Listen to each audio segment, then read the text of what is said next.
Hi, YouTube land. Um, I don't know if you can see it on my face, but I've had a pretty crappy week. Um, uh, my week started off okay. Um, if you'll recall, I was talking to you about music I liked and things like that, and I don't know, I don't remember exactly, I'll be honest with you. But that along that kind of positive line, and Thursday I went for an intake appointment um, because I need to go back to seeing uh, a therapist and a psychiatrist. I function okay off my meds, but I know I function better on them, and I know that life in my own head is a lot easier when I'm on them. So I was finally able to get around to working on that process, and in the I don't want to say middle, but towards the end of the process, I got a phone call from, of all people, my father-in-law, Mark. And apparently something had happened the day before with his mother, and she'd been in the hospital. And I don't know if anyone remembers this, but just this past October, 1 month after Sam and I got married, Sam's grandfather passed away. This is his wife I'm talking about. She was in the hospital. And Mark called me because he had tried to get Sam at work and couldn't, and it was bad news.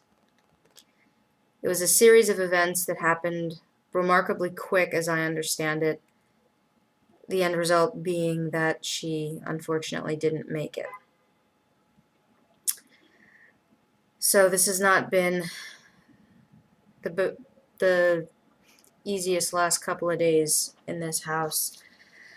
Um, Sorry, I'm in the middle of trying to get any number of things done at one time. I mean, anyone who runs a household where you're not the only one living in that house will understand completely that things have to continue.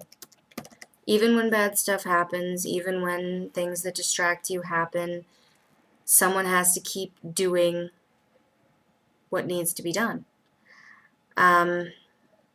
So that's me in this case. Tracking a package that I had to return and making sure that, this bill gets paid. And part of the thing about this particular funeral is that, for reasons I don't understand, probably having to do with his grandmother's extended family besides us, the memorial service is going to be in Cherry Hill, New Jersey, which I don't know if you're close to a map, but for all intents and purposes, it's in Philadelphia. And it's going to be tomorrow at 9:30 a.m. Now, in and of itself, that's not really a problem. I mean, a memorial, funeral, whatever you want to call it, it's family, you go. So all we would have had to have figured out was where to stay Saturday night, because at 9:30 in the morning, you'd have to leave New York at 6, give or take. So I was confused when Sam told me that that's where the memorial will be, but the burial will be with her husband, which is in Queens. Yeah, here in New York, Queens, New York. Which means that they're driving 2 hours there for a 9:30 service memorial, and then driving back 2 hours to Queens for the burial. It's not the most complicated funeral procedure I've ever heard of, but everything always feels more complicated when you're involved. Whether it's happy news or sad news or anywhere in between, whenever you're the one that has to travel, it gets a lot more complicated. And in my case, it's, as always, super complicated because I don't do well with surprise. I don't do well with last minute. And I have anxiety issues which manifest in my own unique way. And one of the ways that they manifest is I can't sleep. If I go somewhere and I'm only staying for one night, I'm not going to sleep. I take it as a given at this point in my life that I'm just not going to sleep. If I'm staying for 3 or 4 nights, I figure, well, the first couple of nights, maybe not so much, but eventually I'll get rest and I'll be okay for the return trip. If I'm going for a prolonged period of time, a week or more, say summer camp when I was a kid, the first week was always difficult, but by the second week, my body had acclimated to the reality that this is where I'm going to be sleeping for a prolonged period of time, and I was able to get a bit more sleep. Now, except for the teenage lethargy that I think most of us go through, I've always been an early riser. Always. And that teenage lethargy I'm talking about only lasted about 2 years. 15 to I think 17. So I'm up at 4, 5, 6 o'clock anyway. So it would have been a difficult thing because the choices were for us to stay at his parents' house in Hastings and then drive. We latently found out that his cousin, who lives in Philadelphia, was more than happy to put us up for the night if we were willing to take a bus there today. Which would have been fine, except I wouldn't sleep. I mean, I'd have more hours in the morning technically to catch up, but it wouldn't have mattered. I wouldn't have slept and I'd have still been up at 5, 6 in the morning anyway. Covering the logo on the bottle. So Sam and I were going back and forth over me explaining what the problem with me going for that portion is.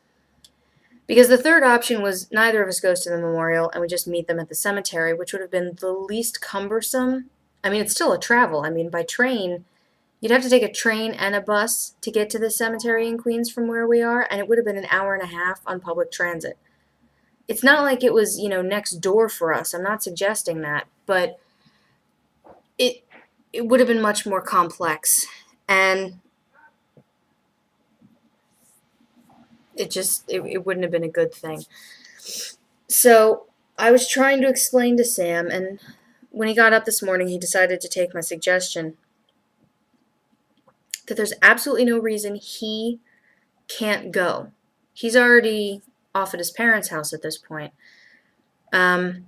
He should go, and he should be with his family for the memorial as well as the burial. And yes, I'm his wife, I'm part of the family, but family members have medical issues. And between the medications that I am on and my own given anxieties, I would have been a huge hindrance to the entire process. I know it. And I don't want to do that. But I'm not going to stop him from going. I wouldn't. I shouldn't. Quite frankly, when it's a relative's funeral, I don't think I could. I mean, anyone who cares about their relatives is likely to feel a very strong need to go to a funeral service for one of them. In my case, it depends on the relative, but that's me. That's not Sam. Sam cares about all of his relatives very deeply. So he's gone and done that, which is good, and I'll meet them tomorrow afternoon. But yeah, this has not been, it's one of those nights where I just want to be really, and it's St. Patrick's Day. It's my brother's birthday, one of them anyway. And, you would think on St. Patrick's Day, being that I am even somewhat Irish, as obviously Celtic-oriented as I can be, I should be out with friends. I should be out having a drink at a pub somewhere. I mean, I'm in Queens. There's Irish pubs all over the place. Throw a stone, you know? But I can't do that. I can't do that for a couple of reasons. One, what I've just elaborated on, and two, almost none of my friends live in Queens. I mean, some of them do, I'm sure, and there's probably more that I'm just not aware of because people move around a lot in the city, but I'm still job hunting. So really, I don't have any secure source of income to replenish what I spend on drink. I did get to see my sister Jasmine yesterday, though. She's been through a thing in and of herself, which isn't my place to get into, but she was in a markedly better spirit. Being a partial empath, I told her more than once yesterday. I said, you don't know what kind of happy you're putting out in your aura because I'm getting a contact high like I can't explain. But that was good. I mean, it was good for me given the bad news of the week, and it's definitely good for her to be feeling that much better. So that was nice getting to spend time with her. I love spending time with my sisters, of which I guess you'd say I have three, two younger and one older. My brothers I never ever spent time with. Butch as my personality is, I don't know why. I love archery. I'm not an expert marksman, but I'm a really good shot. I don't hunt. I don't like hunting, but you know, I can hold up target practice perfectly fine. I like destructive things as much as I like creative ones. I don't know. Got more tattoos than most of my brothers, I'm pretty sure. But yeah, that's what's gotten me through times I've had to deal with death, which I guess in this case is somewhat peripheral because it's not a relative I grew up with who died. That and my sense of the importance of death's reality is altered for most people's because I lost a parent at such a young age. My mother, not my mom, Lynn, my mother died when I was 16. So there's a skewed perspective you got to account for there. So I won't talk much longer because I'm looking at the clock and I'm realizing I haven't actually had more than 5 bites of my dinner and I'm pretty hungry. I've only really had 2 meals today. And I've been up since 4. So I'm gonna go try and eat and unwind some, maybe. Sorta. I don't know. I'm out of it. There's a lot of stuff going on in my head. I'm out of it this week. I know I am. And I know I probably don't even sound like myself. I'm sure people are listening and going, what the hell happened to her voice? This is what happens when I'm stressed and having to deal with a lot of emotion at once. So, yeah, the service is tomorrow. The burial is tomorrow. I guess I'll probably post again Monday or Tuesday with the after event commentary. But I hope people's St. Patrick's Day was happier than mine. And that everything is well wherever you are. And I guess I will speak to you the next time I speak to you.